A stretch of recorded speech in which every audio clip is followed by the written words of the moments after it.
The president today gave a funny, informal speech where he talked about traveling as a young, brand-new senator with Republican Senator Dick Lugar. They were in Ukraine together, and Senator Obama had to be told by his hosts to please not touch the TNT. As in, please do not touch the explosives, sir. This speech today from the president was full of stuff I have never heard him talk about before. It had a lot of very funny anecdotes in it at times. We've got some of the funniest stuff coming up for you in just a moment. But there was one very serious moment in this same speech. It appeared to be just a serious digression in the middle of this otherwise fairly informal set of remarks from the president. And when the president made this digression in the middle of this otherwise informal speech today, his digression made headlines around the world. Today, I want to make it absolutely clear to Assad and those under his command, the world is watching. The use of chemical weapons is and would be totally unacceptable. And if you make the tragic mistake of using these weapons, there will be consequences and you will be held accountable.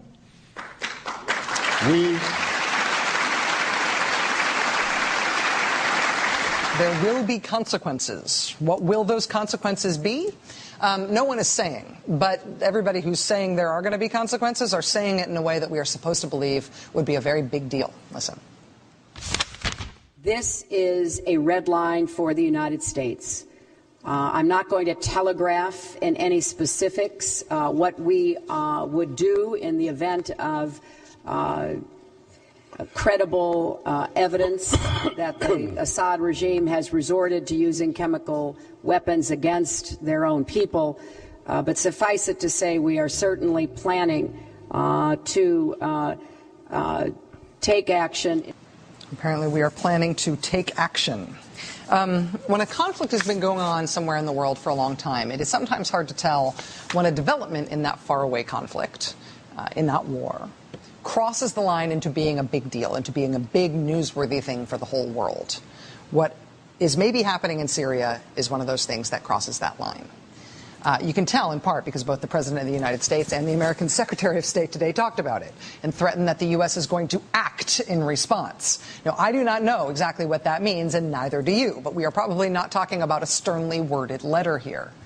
When we talk about Syria having chemical weapons, we're talking about, like, the nerve agents, sarin and VX. We're talking about mustard gas.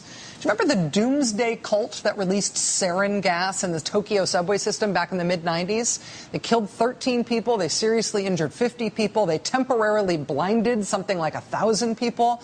Imagine that, but with weapons-grade sarin disseminated by missile. The Associated Press says today that Syria is believed to have several hundred ballistic surface-to-surface missiles capable of carrying chemical warheads, plus several tons of chemical weapons stored in either large drums or in artillery shells. The cause for all the concern right now, including these statements from President Obama and Secretary Clinton, is the reports from this weekend. Reports from this weekend quoting American and Israeli intelligence sources saying that there was, quote, heightened activity at some of Syria's chemical weapon sites in the past few days. The State Department spokesman today raising the prospect that the Syrian government may feel like it is losing the war it's fighting against its rebels with conventional weapons, and they may instead be looking to their chemical weapons supplies out of desperation. There's no reason to be alarmist about this going on, but this is also alarming enough now that it makes sense to be paying attention and paying attention closely. And toward that end, I just want to highlight one other detail of this evolving story.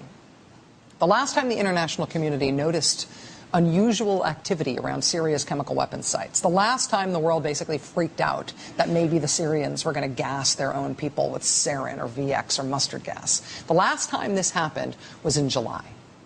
And in July, this is who stood up for the Syrian government and said, don't worry, it'll never happen.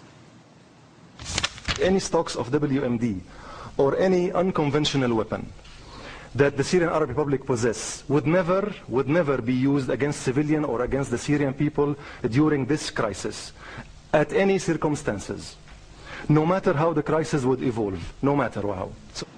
That spokesman assuring the world that Syria would never use its chemical weapons, would never use its weapons of mass destruction against its own people. That guy, the last government spokesman who told the world, don't worry about this, we won't use them. That guy today defected, fled the country. He is said to be on his way to London. Even if you have not been paying attention to Syria before now, or you've only been paying attention on and off, depending on the headlines, it is worth understanding why this is now a focus of international concern and international focus.